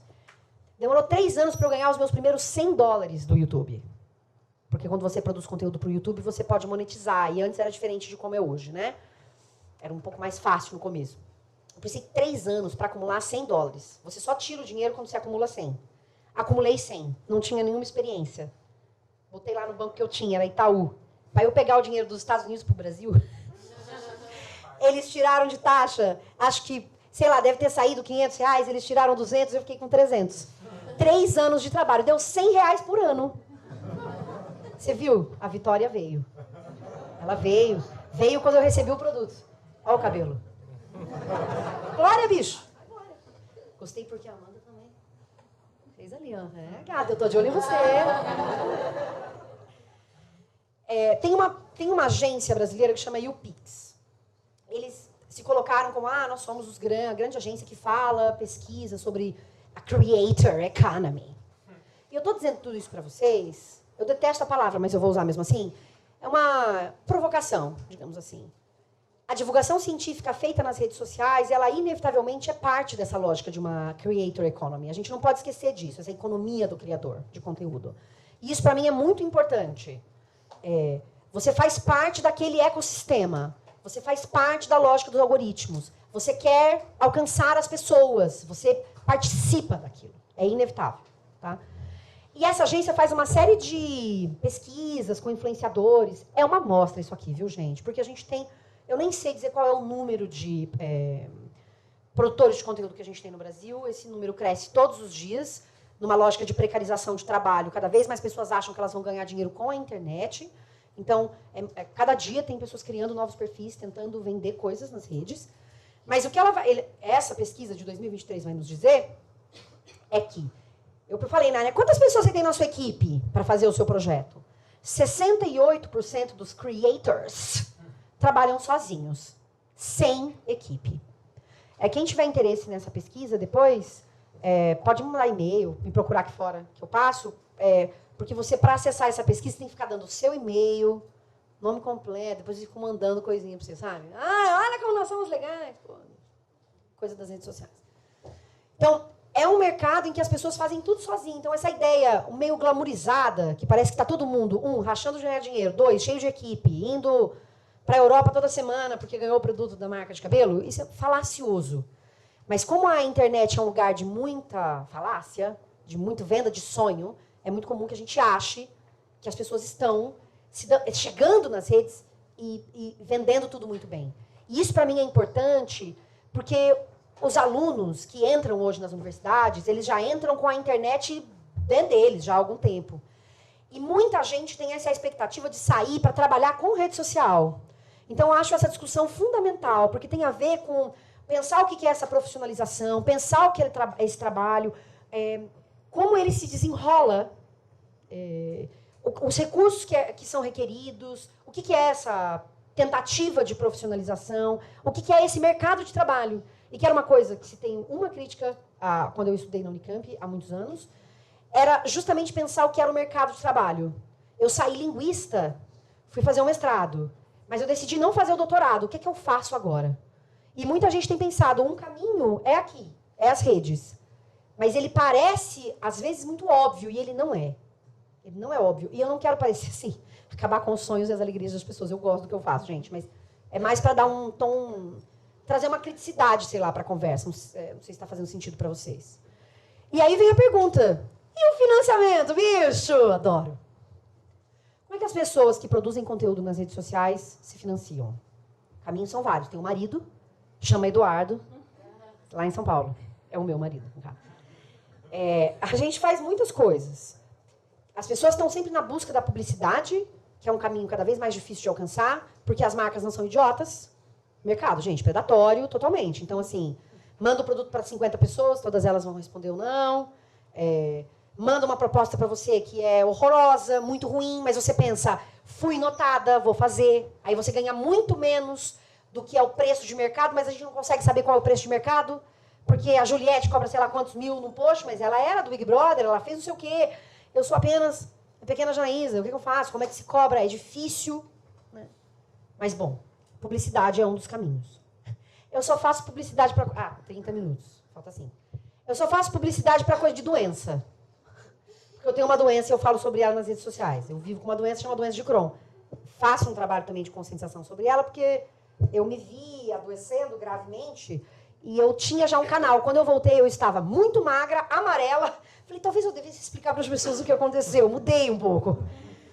E acabei trazendo esse tema também. O que é uma pauta para uma outra conversa, é interessante para a gente pensar. O que é que você faz quando você produz conteúdo ou quando você faz divulgação científica? Se eu lá atrás tivesse me colocado o rótulo de divulgadora científica da linguística, eu me sentiria inibida em falar sobre esse grave problema de saúde com o qual eu convivo. Mas como eu não me coloquei esse rótulo, eu me senti muito à vontade para dizer para a minha audiência o que estava acontecendo. E eu falo sobre isso todos os anos, porque tem o mês da conscientização da doença do intestino, das doenças do intestino, e eu sempre falo sobre isso. E aí, publicidade, rolou para mim algumas publicidades de indústria farmacêutica, mas que eram coisas nesse sentido. Era o remédio que eu usava, você não pode falar do remédio, mas eram campanhas para falar sobre o Maio Roxo, que é o mês das doenças inflamatórias intestinais. As pessoas vendem produtos. Você não se esqueça que você já é um produto quando você está produzindo conteúdo para as redes, mas as pessoas vendem produtos.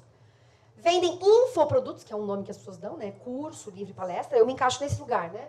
Eu ofereço curso, é o meu jeito de viver de internet. Ofereço curso. Editais de fomento à cultura. Apoio coletivo é uma outra coisa que eu tenho. Apoia-se, /JanaViscardi, está lá. As pessoas podem apoiar a partir de R$5. Tem no YouTube também, mas o YouTube come 30% do valor que você doa. A pessoa te deu R$5. Faz a conta aí. 5,50, você ganha 3,50, porque o YouTube fica com o resto para ele. E comissão de plataformas. Se eu entrar agora, vamos fazer uma performance. Ai, Jana, que performática que ela está hoje. Estou muito feliz de estar aqui. Aí eu fico assim, agitada, vocês vão desculpando. Se eu entrar no YouTube agora, quanto é que eu ganhei? Nossa, você vai ficar impressionado. Você quer que eu te fale? Quanto eu vou receber do YouTube esse mês? R$295. Né? Você está com inveja. Eu sei que você está com inveja. Não posso fazer nada se você não escolheu esse caminho. As pessoas falam, ganha-se muito. Eu tenho colegas que produzem vídeo todos os dias. Todos os dias. Eu não estou dando conta de produzir 4 por mês. Todos os dias. Live, vídeo, pesquisa. A pessoa está o dia inteiro ali, a noite inteira, e a pálpebra... Tremendo. E a renda? Eu já estou caminhando... A renda, nesse mesmo estudo do YouPix e da Brunch, que é uma outra agência, eles identificaram que a maioria das pessoas estão nessa casa aí dos entre R$2.000 e R$5.000 por mês, ou entre 5 e 10. Só que não é CLT, né? Você sabe. Você não produziu esse mês, você não ganhou nada. Então isso é uma média. E de assim, parou, adoeceu, acabou. Que tipo de planejamento as pessoas fazem? Tem muita gente que não sai nem de férias. Porque acha que tem que fazer a live, não pode ser só um vídeo gravado, enfim. Quantos pedidos você fecha por mês, em média? Pedidos, assim, né, de publi, sei lá, de trabalho. 70% de 1 a 2 por mês. E você achando que tá todo mundo igual ao Felipe Neto, né? Das fontes de renda como creator, qual delas gera mais receita? Jobs com marcas. Adoro as palavras em inglês, é maravilhoso.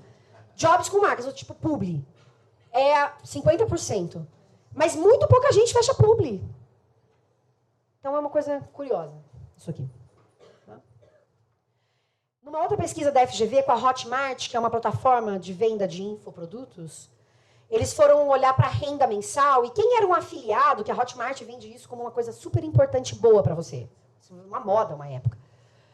O cara que tem faturamento médio de afiliado como fonte principal de renda, R$3.000. Não é CLT, gente. Tá? Não é. A pessoa fica enlouquecida em criando produto. Cria produto, cria produto, cria produto, cria produto. Tá? Então, esse é empreendedorismo de si, né? Essa coisa que é vendida aí na lógica em que a gente vive hoje. E os editais? Tem o Serrapilheira. Você achou que não ia ter nada para você, né? Não vai ter. Porque o Serrapilheira, esse é um exemplo. A Mari que está aqui, eu fui na UFO, a gente falei, né, lá, na UFO disso.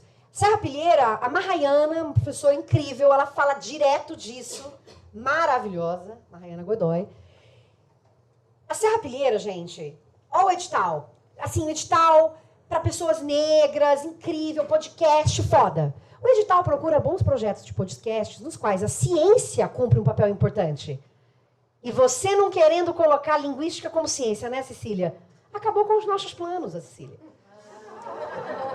Cumpre um papel. E as áreas de ciência apoiadas pela Serrapilheira. Quais são? Ciências da vida, geociências, física, química, ciência da computação ou matemática.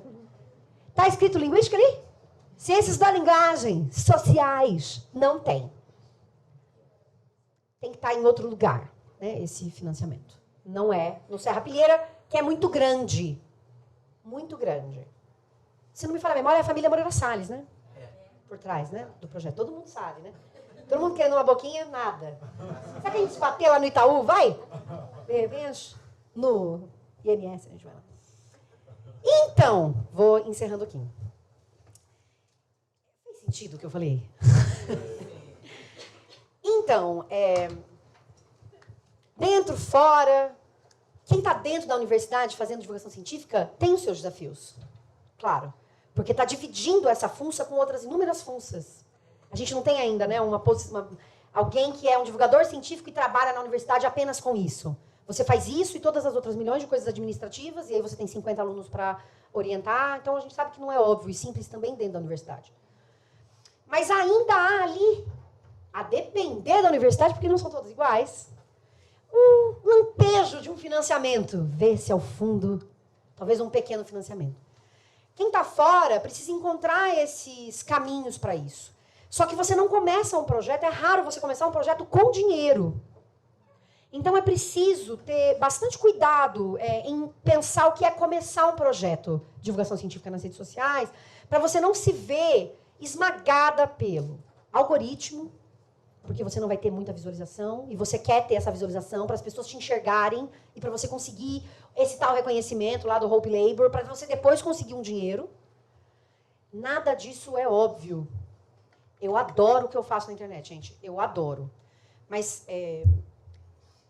quando eu passei a ser mais reconhecida como divulgadora científica, eu comecei a ficar muito preocupada, para além das minhas preocupações com o meu trabalho em si, com a maneira como eu estava sendo vista pelas pessoas. Porque a internet também, mas não só ela, potencializa essa lógica de uma idealização do outro e de um endeusamento do outro, ou do trabalho do outro.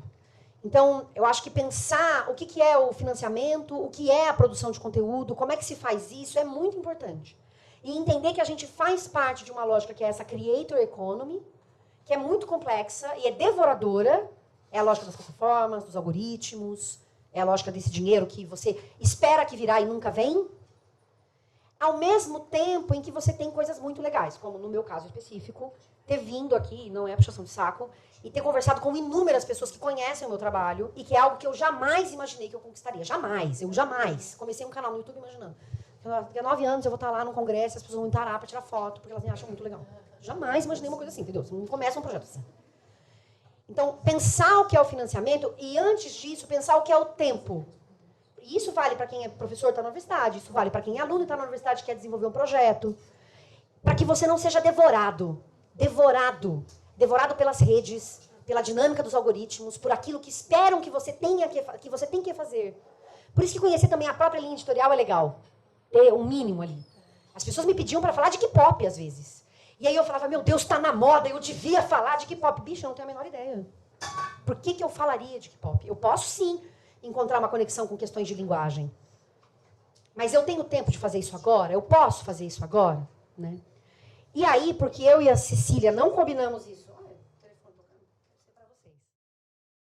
Porque eu e a Letícia não... Olha, de novo, Cecília. Eu nunca te chamei de Letícia, mas hoje é um nervoso da gata. Eu e a Cecília, a gente não combinou, mas num outro tom. Eu gosto muito dessa citação do Raja Gopalão, professor Raja, que ele foi meu professor, eu acho muito íntima do Raja. Em que ele vai falar sobre uma coisa de linguagem. Então, para a gente não acabar num tom assim muito caidão, eu queria dizer assim, bom, primeiro, que eu me coloco à disposição para contribuir, assim, porque eu estou há muitos anos. Só por isso. Não porque eu me acho lá grande coisa, mas porque estar muitos anos na rede nos traz um tipo de experiência que não é óbvia. Porque é cansativo, exaustivo, enfim. Então, eu me coloco à disposição, em primeiro lugar isso. E fechar numa nota de que, se, por exemplo, se eu continuo lá, apesar dos desafios ou das coisas que me tocam aí, né, nesse meu lugar de trabalho, é porque eu realmente acho que a linguística é muito legal. É foda pra caralho. Vou usar mesmo palavrão pra você que tá aí na outra sala, beijo. Eu acho muito interessante. É uma maneira da gente olhar para o mundo que nos ajuda a compreender o mundo de maneira crítica. E isso eu não preciso ficar falando para você sabe. Mas é isso que me faz continuar lá, que me faz ter curiosidade de continuar lá. E uma outra coisa é o fato de ter, ao longo desses anos todos, construído uma comunidade de pessoas que agora elas me alimentam. Elas me escrevem e me dizem assim, Jana, olha essa notícia, só lembrei de você. Só lembrei de você. Você não acha que dava pra gente escrever assim, assim, assado? Você não acha que a gente dá pra pensar de outro jeito? Então, é isso que me faz continuar lá. E, claro, a oportunidade de troca, de conversa. Tem várias pessoas que estão aqui, eu estou olhando para a Mari, mas que eu conheço a partir do meu trabalho, e para mim é uma honra. É uma honra ser chamada, ser de alguma maneira reconhecida. E eu agradeço. Ih, chorei. Eu queria trazer esse trecho do Raja, que ele vai dizer assim, Em nossa época, praticamente dominada por marketing, já não há mais como deixar de reconhecer que a linguagem tem um tremendo impacto sobre as coisas e os acontecimentos.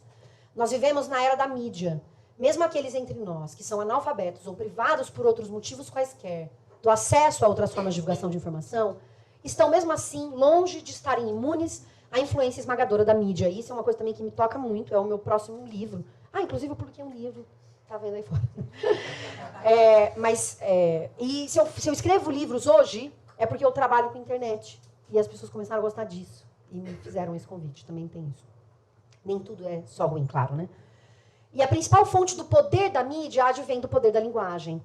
Mais que qualquer outro profissional, o pessoal da mídia sabe muito bem que a linguagem é uma poderosa arma. Mexendo na linguagem, consegue-se interferir no mundo. Estou muito feliz, obrigada!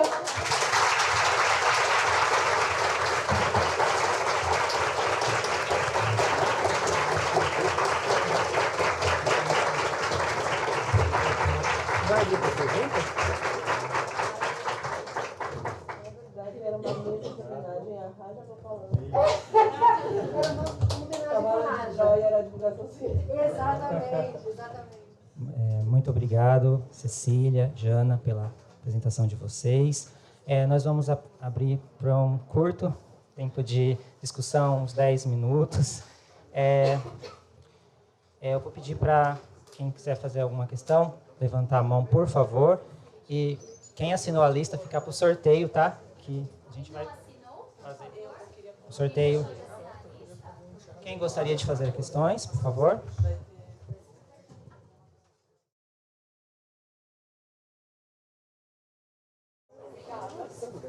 Olha o desespero do povo embora.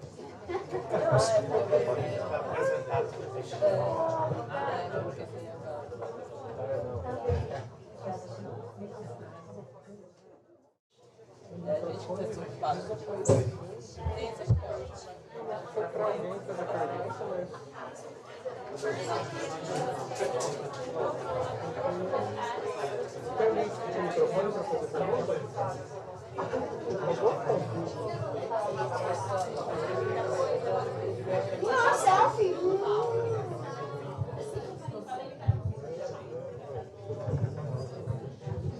Você não vai querer? Pessoal, alguém vai querer fazer alguma questão? Tá.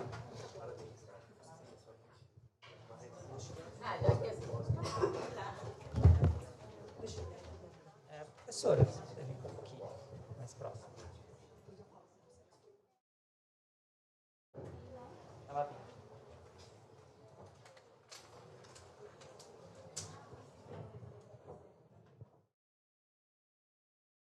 Bom, é só agradecer a mesa. Eu sou a Simone, da Federal do Rio Grande do Sul.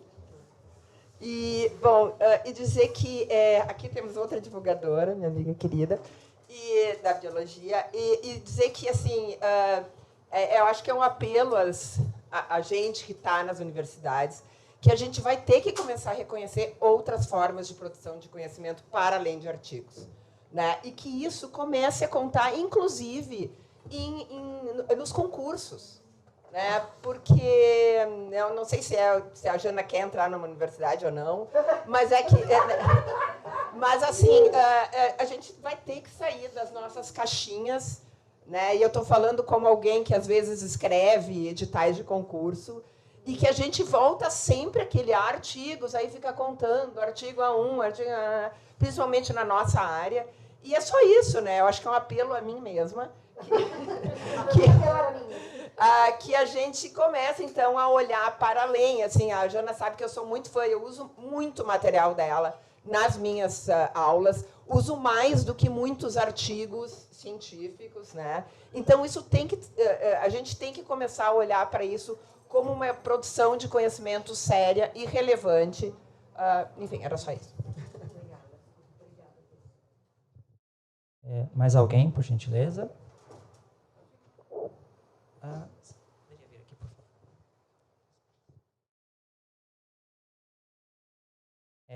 Depois dele, a gente vai encerrar para as intervenções, tá? Por conta do tempo. Temos também o sorteio do livro.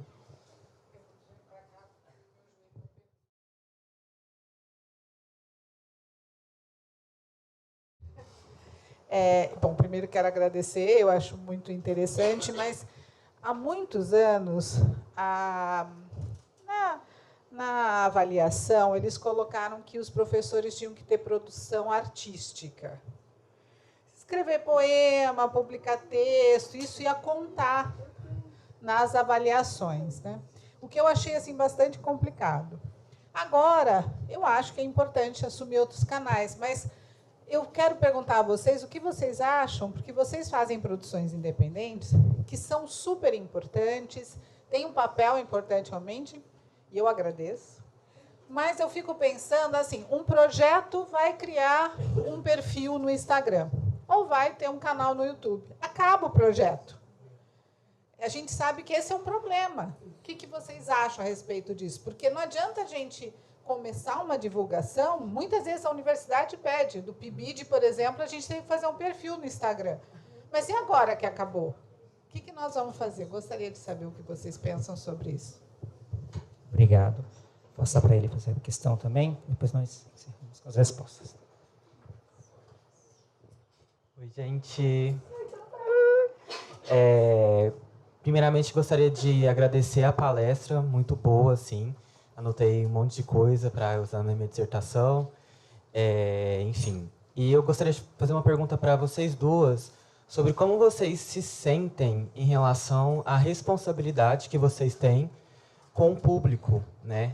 Trazendo também essa questão das redes sociais, porque eu já trabalhei num projeto de divulgação científica também no YouTube e chegavam propostas de divulgação de casa de apostas para a gente. E, assim, eu não posso dar muito detalhe, né, porque senão eu sou processada. Mas, assim, é coisa de milhões. Milhões de reais. E aí, um discurso que a gente até pode fazer um estudo, uma análise, o Carlinhos Maia falou, né? Joga quem quer. Eu estou divulgando, mas a responsabilidade de não vender a casa e não vender o carro, de não sei o quê, né?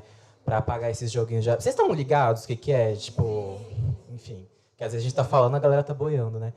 Então, assim, a minha pergunta é isso, assim, como é que vocês se sentem? Se você quiser também falar se você já recebeu algum tipo de proposta dessa, e essa curiosidade também, você também.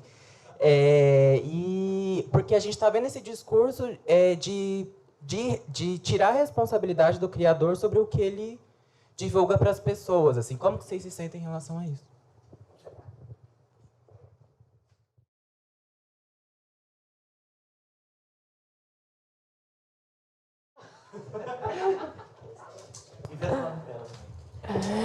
Isso, então, Janaína. Boa. Tem todo direito. Mas ela não vai para São Paulo, hein? Não volta. Ai, não, gente, ela é minha carona.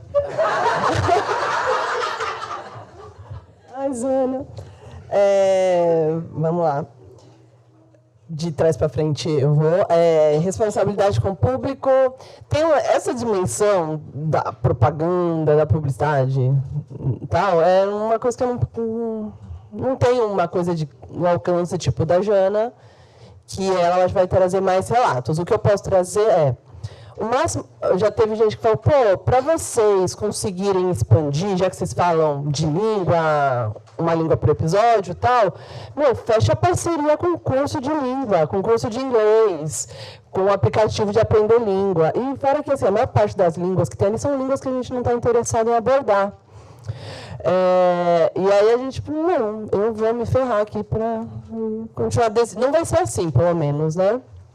E isso já teve uma proposta uma vez que veio e que a gente falou, putz, não, tá bom assim, sabe? E uma outra camada da responsabilidade com o público que eu tenho é não querer pagar de muito sábia e falar de uma forma que me achem muito inteligente, porque eu não sou tanto. E aí eu quero falar de uma forma que me entendam. Na verdade. Então, essa preocupação, e assim, não é tratar a sua audiência como idiota, é só tratar que essa pessoa sabe umas coisas que eu não sei, eu vou falar das que eu sei e tentando aproximar do mundo dela, sabe? Coisas desse tipo. E... qual é o seu nome? A Ana, né? Eu tinha esquecido. Então, tem um monte de projeto que começa, aí parece que tem tipo um cemitério de perfis abandonados, né? Cara, é muito complicado, né? Porque você exige, e aí vira pro forma, e aí é uma coisa que não cresce. Então, enfim, aí vai das realidades de cada projeto, né? O que é material, qual é o material que tem ali, o que é concreto ali. E, de repente, pensar de partida, né, qual é o propósito? É divulgação? Você pode fazer isso com uma outra rede, em vez de começar uma nova? Depois que esse projeto acabar, ele vai ter... Você vai poder usar para outros fins depois? É isso, assim, mas é muito complicado mesmo, de, tipo, ficar só criando, aí dura 6 meses um perfil de Instagram e até o público fica meio se sentindo abandonado, né? No começo, teve um monte de coisa... Quando começou a pandemia, no isolamento, a gente teve um momento que eu não estou atribuindo só à pandemia, mas a várias outras coisas, um boom de coisas pensando em divulgação científica e tal. Pelo fato de você estar sozinho em casa, você quer falar dessas coisas, porque linguística é muito legal e você quer ficar falando dela, e sua família não te aguenta mais, não aguenta mais ouvir você falando disso, então você cria canais ali e tal. Mas eu acho que estava bem no momento, eu convivi mais com o pessoal do podcast, foi um momento de boom de consumo de podcast. E aí, está um boom ainda maior, porque aí as grandes empresas também entraram no rolê, o Spotify está lá,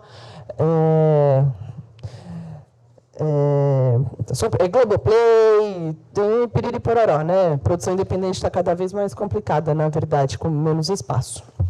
Então, teve esse boom e vários projetos foram ficando no caminho. E eu acho que quem continuou e tal foi ganhando consistência e faz, e a gente tem que fazer porque gosta, inclusive, porque sem pensar que daqui a 9 anos vai ganhar um shampoo. Não entendi. Não, 3 anos é um shampoo, 9 anos é mesa na Unicamp, no gel. Enfim. Tem um site como uma estatística de podcast, se a gente for considerar o Listeners, podcast linguística, inclusive no Brasil. Alguns com um episódio, muitos deles com um episódio. Tem uma coisa também que às vezes eu vou buscar para estudar, porque tem que estudar bastante para cada episódio, tá, né? Às vezes eu busco numa plataforma de podcasts a que eu uso o tema e vejo o que tem lá. E tem muito episódio, assim como tem muita coisa no YouTube, que é trabalho de escola, né? Então a pessoa cria lá na plataforma de podcast um negócio assim, e lá isso é o trabalho final da disciplina tal, e aí que você é obrigado a fazer um episódio. Então tem umas coisas assim também, né? E aí é isso, aí com um monte de coisa lá. Os arqueólogos do futuro vão descobrindo lá depois e vendo o que a gente estava fazendo, o que a gente estava pensando nessa hora. Eu acho assim, eu acho uma pena que as agências de fomento não entendam o que é divulgação científica, o que é produção, e aí eu vou voltar, o que é produção de conteúdo nas redes sociais. Porque a professora vai lá criar um perfil, ela vai gastar muito tempo e ela vai ter um baixíssimo retorno em termos de interações, contato. E eu não estou dizendo isso para que as pessoas não façam, mas é porque é preciso entender que uma rede social como o Instagram não vai funcionar com você tendo feito 5 posts. Faz 9 anos que eu estou nas redes sociais, deve fazer uns 6... E veja, eu não estou falando... O meu caso, gente, é só um exemplo, é anedótico nesse sentido, tá? Porque as pessoas têm caminhos de crescimento que são muito diferentes, tá? Jornadas muito diferentes, assim. Se o seu conteúdo é meio divulgação científica, mas com humor mais determinado, por exemplo, a Mari Kruger, talvez vocês conheçam, provavelmente. Pô, ela se veste de banana, ela faz uns negócios engraçados demais. Pô, o alcance dela é outro. É de um outro jeito. Então depende do que o que você sabe fazer, o que você gosta de fazer, o que você quer fazer. Só que aí você fica se imaginando um professor da universidade se vestir de banana para falar de alguma coisa para ter alcance. E eu não estou falando isso aqui para ser conservadora, entende? Acho que o professor da universidade pode sim, se quiser, se vestir de banana. Eu participei de um evento divulgação científica da UERJ, a gente estava conversando com o professor Lucineu, e ele falou, eu quero ser o professor de bermuda na faculdade, bicho. Quero chegar de chinelo se eu quiser, eu quero ser essa pessoa na universidade. E para mim está tudo ótimo, é isso mesmo. Mas a questão é se esses diferentes espaços, essas agências de fomento, elas não entendem o que é esse trabalho, elas vão requerer dos professores algo que vai tirar muito tempo deles e que não necessariamente vai atender ao que ele gostaria. Pode ser que se ele conseguisse, por exemplo, cavar uma entrevista na CBN, fosse mais legal do que ele criar um perfil no Instagram para fazer 5 postagens e desaparecer dali e nunca mais voltar. Você vai ter 10, 5 pessoas te lendo. E, de novo, não é porque é ruim isso, mas é porque se a gente está falando de alcançar mais gente, você precisa pensar no longo prazo, não é curto. Você não começa hoje e acaba amanhã. Você fica anos fazendo aquilo. Anos! Gente, até hoje eu faço um vídeo. Veja, não tem vitória certa. Até hoje eu faço vídeo. Vocês podem olhar lá nas minhas estatísticas. É vídeo com 2.000 visualizações, 5.000 visualizações, 1.000 visualizações. Pode parecer muito, mas eu tenho mais de 100.000 inscritos no YouTube. É baixo. É baixo. Aí você fica, cacete, o que é que eu estou fazendo de errado? Tá? Então, eu acho isso, acho uma pena. Acho que precisa ser pensado melhor. Acho que pode estar, deve estar. É o que a Cecília trouxe, é isso aí. Quer estar, tem que estar, acho incrível. Mas de que jeito? A gente precisa entender o que é rede social, é um letramento digital. A gente precisa de um letramento digital nesse sentido nas universidades. Se for para entrar nesse lugar e ocupar esse lugar, você precisa estar lá. Precisa falar disso, de maneira sistemática mesmo, né?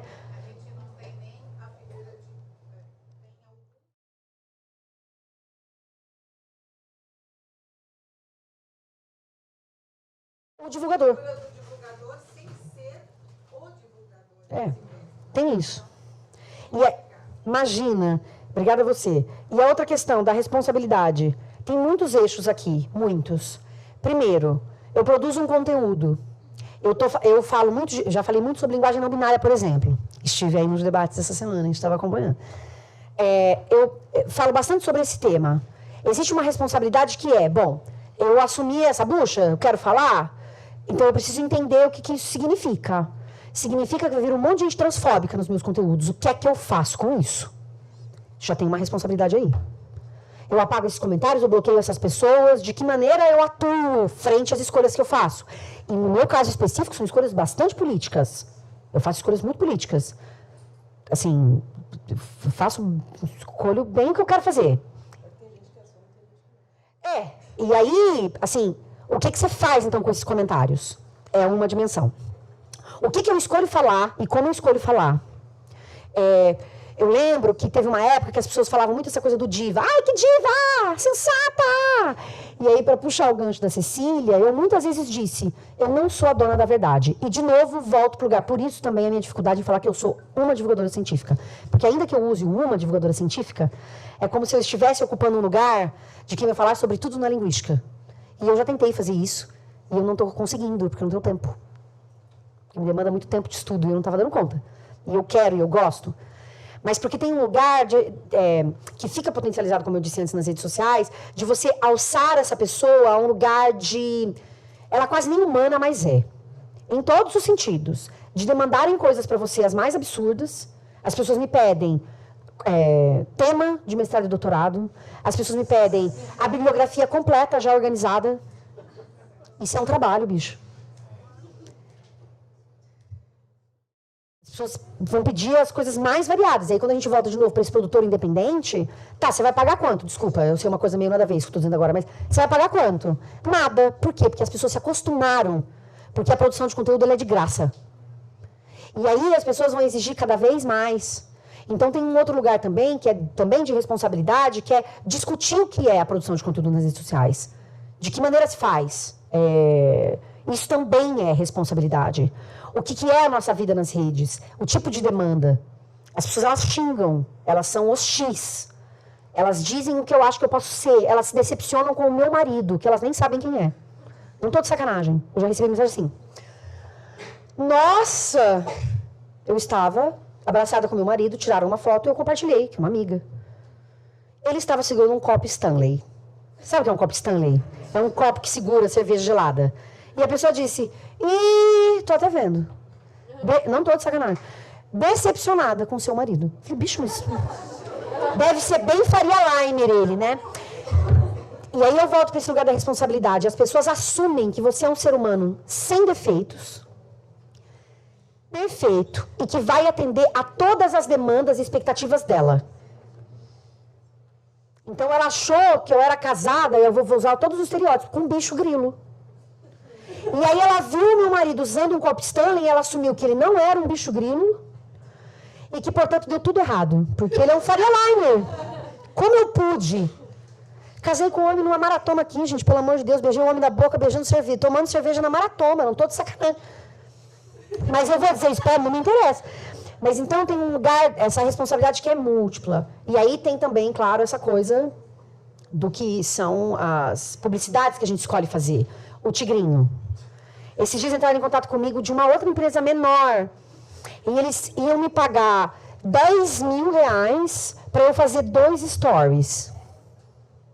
Neste mesmo momento, e aí, gente, não é para fazer, coitada dela, não é isso, tá? Eu tenho um público constituído, mas cada vez que eu abro um curso, é uma luta diária. Opa, hoje uma pessoa se inscreveu, graças a Deus, porque eu não estou vendendo a arma do sucesso. Venha fazer um curso comigo, porque você nunca mais vai deixar de compreender a notícia de tal jeito. Então, tem um jeito de fazer, né? Então, eu estava assim, será que agora vai ter um inscrito hoje? Aí estava lá, para eu fazer 2 stories, para eu ganhar R$10.000. E R$10.000 é pouco dentro da lógica dos milhões. Mas era R$10.000. 10 pau, bicho. Só que tem uma questão aqui de recorte de classe que é muito importante. Não se esqueçam, eu tenho um marido engenheiro em casa. A vida ela está minimamente constituída porque escolhemos caminhos muito... Eu falo isso, gente, é uma coisa idiota, parece muito pessoal, mas eu gosto de falar, porque as pessoas não vivem de vento. Meu marido escolheu caminhos muito diferentes dos meus. Por isso que eu trago. Acho legal falar. Assim, depois eu saio e acho que eu expus demais, falei demais, mas eu acho importante dizer.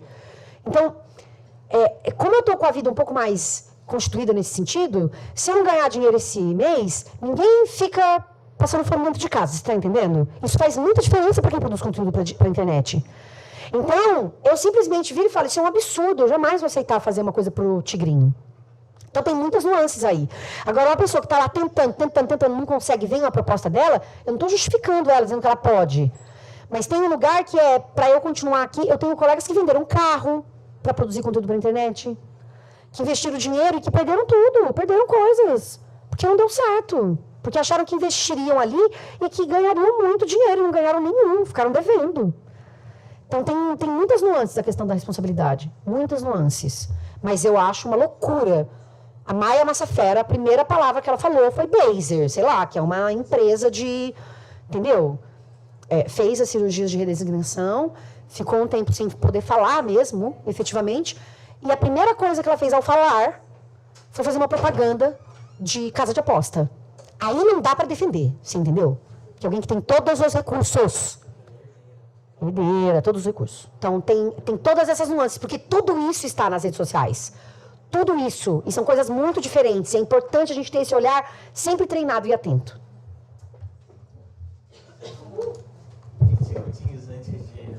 Antes de passar a palavra para o Renato, né? Tem a ver com essa pergunta também. Ana, né? Isso. Eu acho que é interessante também ver que tem alguns projetos que existem, alguns...